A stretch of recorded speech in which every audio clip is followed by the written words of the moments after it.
think since I don't see the other members on the screen, Senator Peters or Senator Tester, Senator Blumenthal is next. Thanks, Madam Chair. Thank you all for your service.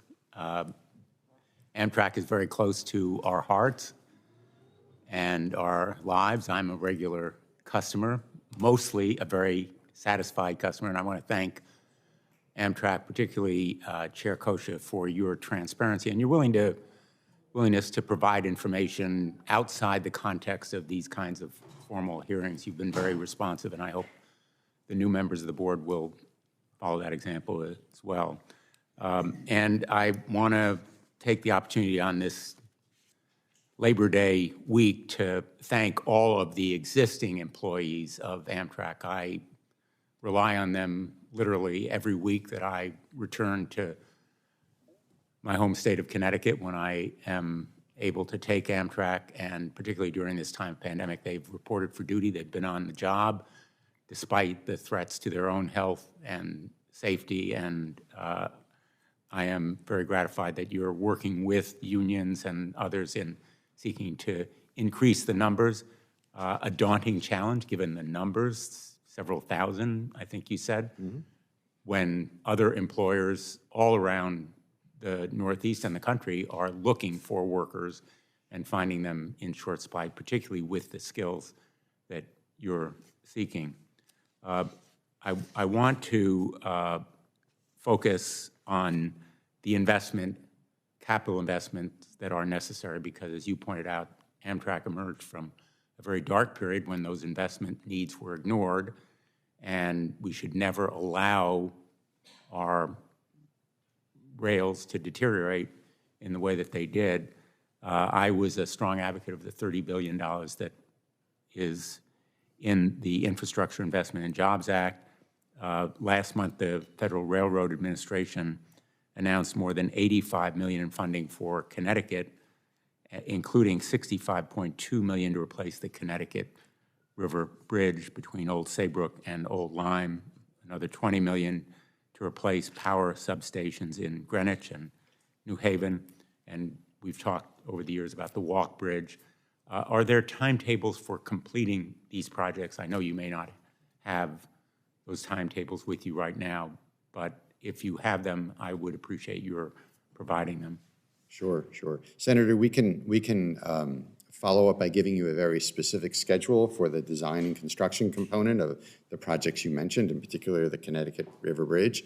But it is our expectation to complete those projects in the 2025 range. So we are very far along in the work that we think is necessary to advance those projects. We have been working for quite a long period of time in terms of assessing and properly managing the infrastructure needs of Amtrak. What we've lacked are the resources to make those investments. In the bipartisan infrastructure bill, first time in a generation, gives us those resources. So projects like these that have been screaming for attention, we are very much sort of in a position to move very quickly on them. And so that is in our near-term package of projects that we believe by 2025 we would be able to undertake. And if you could provide those more precise projections, that would be welcome.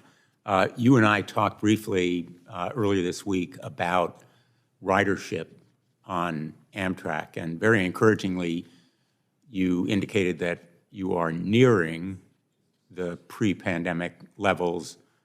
I think you may have said 85% or something in that range, and the trajectory is going in the right direction, but that the demographics of the ridership have changed somewhat so that there's less business travel, more of other kinds of travel. Maybe you could expand on that for the record here. Sure, Senator. You know, as part of our effort to try to be as responsive as possible to our passengers, we've become a very data-driven company. So we rely very heavily on customer satisfaction surveys and the most sort of advanced levels of sort of understanding who our customers are, because we found it's the best way for us to give them the kind of service that they're looking for and make the adjustments that are necessary, because we are very much a work in progress at becoming the kind of railroad we want to be.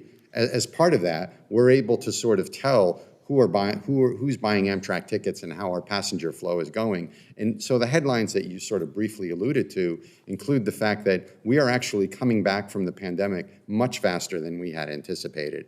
And our most recent numbers show that we have breached the 80% mark of pre-pandemic level in ridership and closing in on 85%. And advanced booking is even more encouraging about what that involves. But an interesting component to that is that much of that increase in ridership from the pandemic lows has come from new riders, people who are discovering intercity passenger rail for the first time. The demographic is different in terms of age and composition in different parts of the country.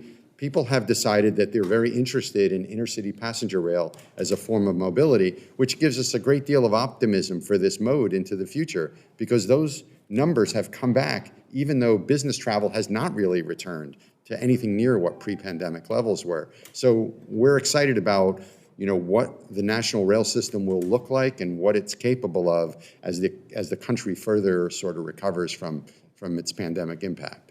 I think that's a very encouraging vision for the future, and I would be very interested in the schedule for the clean diesel and high-speed Acela train sets that you've mentioned briefly in your testimony. You foresee them coming online quickly?